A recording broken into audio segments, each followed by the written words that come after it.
Time magazine reveals its Person of the Year every December. And this year, it is German Chancellor Angela Merkel. Some are calling it an unexpected choice.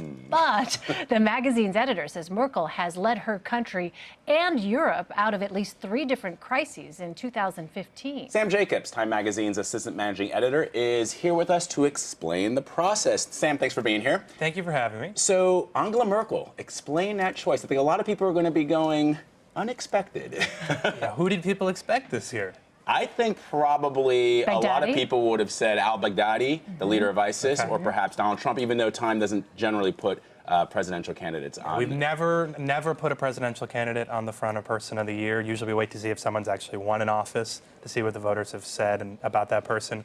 Chancellor Merkel, we say, is the chancellor of the free world. If you look at the important stories that we think happened across this world, and remember, Time's a global publication, so we're looking at stories all that are international as well as national stories. Think about the migrant crisis, which is a huge story I'm sure everyone's been covering. You look at the fears over terrorism and what's happened in Europe in the last month or two.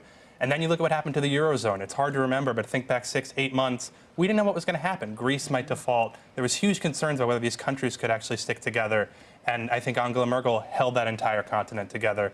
You think back, Henry Kissinger once famously asked, who do you call when you call Europe? The answer is Angela Merkel. Let me ask you about Donald Trump. He was number 3rd on this list. You know, he's been in the headlines almost every day, really. That's right. Why was he at the number 3 position? I think it would be irresponsible of us not to recognize the impact that he's had on the news and on the world this year. Remember, the Person of the Year is the person who's had the biggest impact on the news and on the world, for good or for ill. And we're looking for the true influencers. And I think if you're following American politics, if you're watching television and reading stuff online, it's hard to think of anyone who hasn't had as big an impact as Donald Trump has on the story of this campaign, on this election. But like I said, no one's ever won as a presidential candidate. Right. We've seen lots of presidents win. If candidate Trump becomes President Trump, we could see what could happen next fall when we make the same decision again. Now, as I mentioned earlier, the leader of ISIS, Abu Bakr al-Baghdadi, a lot of people would say that ISIS has become the #1 threat to the West, and they are very familiar now. People are very familiar with ISIS. He's on the short list, but he didn't make the #1 position. One of the things we look at is also the calendar, who had the most influence this year. A lot of ISIS's big gains, a lot of the ways they changed the world, actually happened last year when they took over Mosul, when they moved into Syria and Iraq. These were 2014 achievements, if you will.